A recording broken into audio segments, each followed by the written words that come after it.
Innal hamdalillah nahmaduhu wa nasta'inu wa nastaghfir wa na'udzu billahi min shururi anfusina wa min sayyiati a'malina may yahdihillahu fala mudhillalah wa may yudlil fala hadiyalah asyhadu an la ilaha illallah wahdahu la syarikalah wa asyhadu anna muhammadan abduhu wa rasuluhu la nabiyya ba'dah.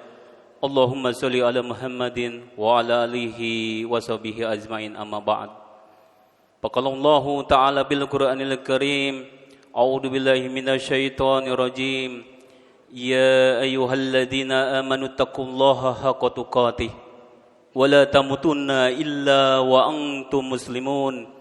Ya ayyuhan nasu taqu rabbakum alladzi khalaqakum min nafsin wahidah wa khalaqa minha zawjaha wa basa minhumma rijalan katsira wa nisaa wattaqullaha alladzi tasaaluna bihi wal arham innallaha kana 'alaikum raqiba. Ya ayyuhalladzina amanu taqullaha wa qulu qawlan sadida yuslih lakum a'malakum wa yaghfir lakum dunubakum wa ma yuti'illaha wa rasulahu faqad faza fawzan 'azima amma ba'd. Fa inna asdaqal hadits kitabullah wa khairal hadi hadi Muhammadin sallallahu alaihi wasallam wa syarrul umuri muhdatsatuha wa kullu muhdatsatin bid'ah wa kullu bid'atin dolalah wa kullu dolalatin finnar. Ayu al ihwa sidang Jumat rahimakumullah. Pertama-tama marilah kita panjatkan puja dan syukur kita ke hadirat Allah Subhanahu wa taala, yang mana kita sudah dikaruniakan begitu banyak yang telah kita dapatkan karunia dari Allah Subhanahu wa taala. Terutama pada hari ini kita masih diberikan umur sehingga kita bisa melangkahkan kaki untuk taqarrub ilallah. Dan salawat serta salam semoga dicurahkan kepada junjungan kita baginda Rasulullah sallallahu alaihi wasallam dan kepada keluarganya, kepada tabi'in, kepada para sahabat, kepada tabi'in, kepada tabi'in at-tabi'in, dan juga kepada kita umatnya yang senantiasa berusaha istiqomah dalam menjalankan tuntunannya. Pada kesempatan kali ini kita sebagai seorang muslim tentunya ingat, tahu bahwa kita sudah masuk kepada bulan Dzulhijjah, yaitu salah satu bulan yang disucikan oleh Allah. Dan ini adalah bulan yang agung, yang mana banyak ibadah yang bisa kita raih.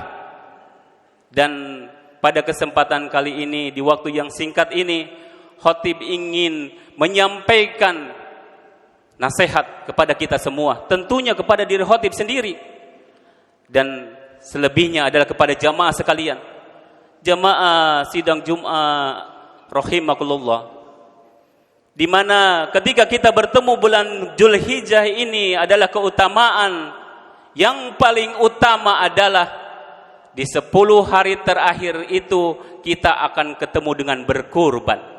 Jadi kita harus ingat dan harus tahu, harus kuatkan tekad kita bahwa kita akan mendapatkan perintah dari Allah, yaitu untuk berkurban, di mana perintah ini telah termaktub di dalam surat Al-Kautsar ayat 2. Fasholli li rabbika wanhar. Dirikanlah salat dan berkurbanlah. Inilah perintah yang Allah telah berikan kepada kita, bahwa ketika kita ketemu di hari 10 bulan Dzulhijjah, maka kita harus mendirikan sholat. Apa itu? Sholat Id, Idul Adha. Dan kita berkurban. Dan ini adalah ibadah yang paling utama dilakukan oleh seorang muslim pada hari ke-10 di bulan Dzulhijjah. Dan di mana berkurban ini juga akan bisa meraih ketakwaan kepada Allah Subhanahu wa taala, yaitu seperti yang terdapat pada surat Al-Hajj ayat 37, yang artinya daging-daging unta atau daging-daging sembelihan kurban dan darahnya itu sekali-sekali tidak mencapai keridhaan Allah, tetapi ketakwaan dari kamulah yang dapat mencapainya. Di sini kita bisa mengambil hikmah bahwa ketakwaan itu kita bisa raih dengan kesungguh-sungguhan kita untuk meraihnya. Jadi dalam momentum ini, dalam kesempatan ini, jangan sampai kita lewatkan. Kita sudah banyak cerita di luar sana, baik itu di media sosial, atau di berita, di TV dan sebagainya. Ada seorang yang sebagai pengemis, ada seorang sebagai pemulung, dia tetap berjuang untuk bisa berkurban. Apa hikmahnya buat kita? Hikmahnya Allah tunjukkan kepada kita bahwa ada orang yang rezekinya tidak lapang, rezekinya hanya pas-pasan, tapi mereka berusaha untuk mendekatkan diri kepada Allah dan mampu berkurban. Sedangkan kita, orang yang diberikan kelapangan rezeki oleh Allah, diberikan tambahan rezeki oleh Allah melebihi dari saudara-saudara kita yang masih di bawah garis kemiskinan, mereka berusaha untuk bisa berkurban. Untuk itu jamaah sidang Jum'ah rahimakumullah, jangan tinggalkan, jangan sia-siakan, jadikanlah momentum bahwa Zulhijjah tahun 1446 Hijriah ini adalah Zulhijjah terakhir kita. Kita harus raih dan kita harus bisa berkurban. Kita karyawan, kita bekerja yang gajinya mungkin cukup dan lebih dari cukup untuk berkurban. Bahkan kita dalam kehidupan dunia bisa mengusahakan berbagai macam hal. Tapi kenapa kadang-kadang kita menjadi kikir, menjadi pelit, sehingga kita tidak mau mengeluarkan sedikit saja rezeki kita yang kita dapatkan dalam satu tahun untuk berkurban. Untuk itu, marilah kita ketuk hati kita masing-masing. Marilah kita bangun hati kita supaya kita bisa menjadi seorang muslim, seorang mukmin yang mampu untuk berkurban di tahun ini. Adapun pengertian ibadah kurban itu sendiri, ibadah kurban apa itu? Ibadah kurban adalah ibadah yang dilakukan dalam rangka taqarrub ilallah dan rangka mendatangkan ketakwaan kepada Allah di dalam diri kita dengan menyembelih hewan kurban. Dan sesungguhnya kurban itu dilakukan di hari Idul Adha, hari ke-10 dan 3 di hari Tasyrik tanggal 11, 12 dan 13 di akhir sore hari Tasyrik tanggal 13. Saudara jamaah sidang Jum'ah rahimakumullah, untuk itu mari kita lihat teladan yang telah diberikan oleh Nabi Ismail dengan Nabi Ibrahim, di mana riwayat ini,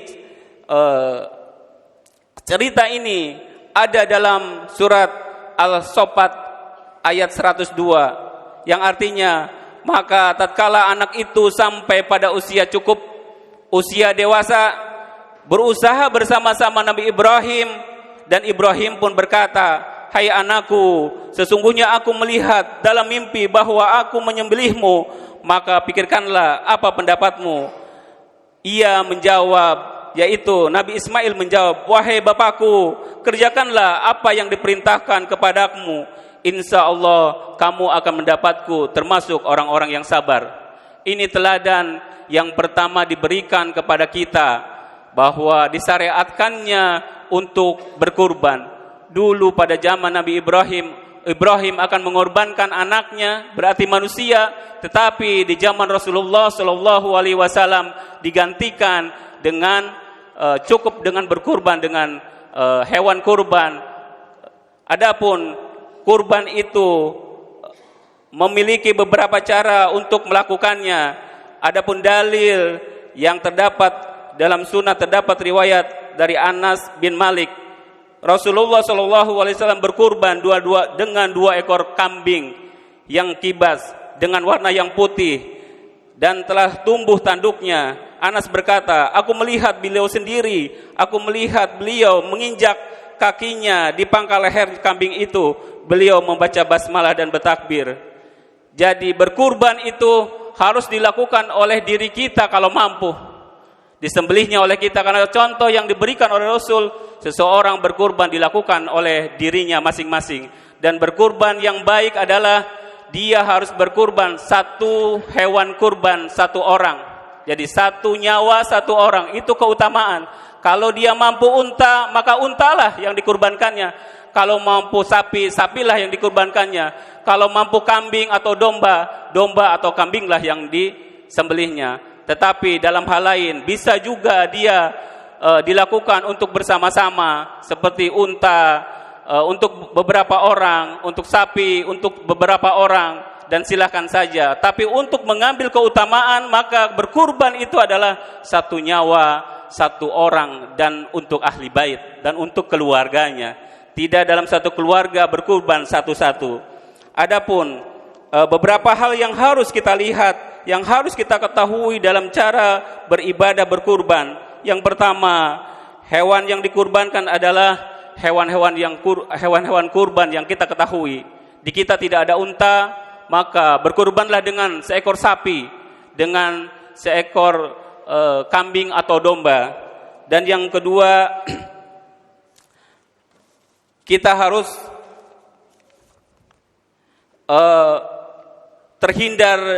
menghindarkan hewan yang dibeli atau hewan kurban itu cacat. Jadi berkurbanlah dengan hewan yang terbaik yang kita bisa pilih sendiri di tempat-tempat penjualan hewan kurban atau di tempat pemeliharaan yang kita miliki sendiri. Terus yang berikutnya, yang ketiga, menyembelih kurban pada waktu yang telah ditetapkan. Yang tadi khotib sudah sebutkan, berkurban adalah pada hari ke-10 dan hari ke-11, ke-12 dan ke-13 yang disebut hari tasyrik. Yang keempat, harus memenuhi rukun dalam penyembelihan, yaitu yang menyembelih harus orang muslim, harus orang yang beragama Islam, dan pun kalaupun tidak, boleh ahli kitab yang menyembelihnya.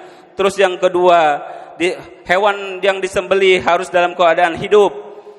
Yang ketiga, alat penyembelihan merupakan alat potong yang biasa kita gunakan, boleh dari kaca atau dari kayu, dan bukan dari tulang yang kita larang. Tulang, gigi, dan kuku itu dilarang. Yang keempat, aktivitas yang dihalalkan hewan yang dikurbankan, yaitu menyembelih pada leher bagian atas atau minimal 2 saluran itu terputus, yaitu saluran pernapasan dan saluran makannya. Adapun yang kelima, berbuat baik kepada hewan ketika menyembelih. Jadi sembelihlah dengan pisau yang tajam, dan harus dipilih pisau atau alat untuk menyembelihnya yang terbaik. Yang keenam, hewan yang disembelih harus diberbaringkan ke sebelah kiri atau menghadap ke kiblat. Ini sunnah yang dicontohkan oleh Rasulullah Shallallahu Alaihi Wasallam. Terus yang ketujuh, membaca Bismillah dan bertakbir, Bismillahi Allahu Akbar, dan berdoa. Dan doanya tentunya jamaah sudah mengetahui banyak sekali macam dan variasi doa dalam penyembelihan kurban. Minimal dia bacakan basmalah dan takbir, dan selebihnya dia bisa berdoa dengan pengetahuan doa masing-masing. Hasil kurban disunahkan dimakan oleh yang berkurban, dan sebagian lain dibagikan kepada fakir miskin, dan selebihnya juga dibagikan kepada kerabat atau tetangga. Dan yang 10 ke 10, hasil kurban tidak boleh diperjualbelikan. Kadang-kadang di lingkungan kita, dalam kehidupan kita, ada panitia kurban, dan ketika hewan itu disembelih, dijadikan hewan kurban, ada beberapa bagian yang kadang-kadang dijual belikan, seperti kepalanya, seperti kulitnya. Dan ini kita harus sampaikan kepada mereka bahwa dilarang dalam kaidah berkurban, apapun yang terdapat atau berasal dari hewan kurban diperjualbelikan.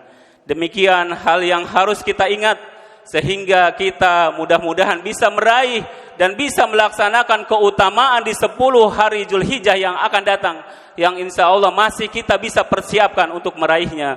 Barakallahu li wa lakum wa lisa'il muslimina wal muslimat wal mu'minina wal mu'minat, innahu huwal ghafurur rahim.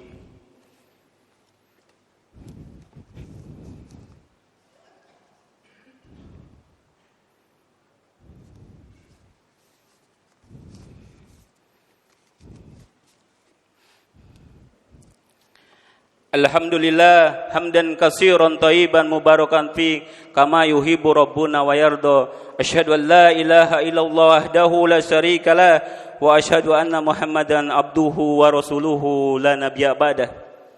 Pada khutbah yang kedua ini, khatib ingin menegaskan kembali bahwa kurban ini adalah sunnah muakkadah, sunnah yang diutamakan. Tak bedanya seperti kita masuk ke masjid. Kita dianjurkan, disunahkan sunnah muakkadah, hukumnya masuk ke dalam masjid dia sholat 2 rakaat tahiyatul masjid. Barang siapa tidak melakukannya, sesungguhnya dia telah melakukan kezaliman, telah melakukan kekeliruan.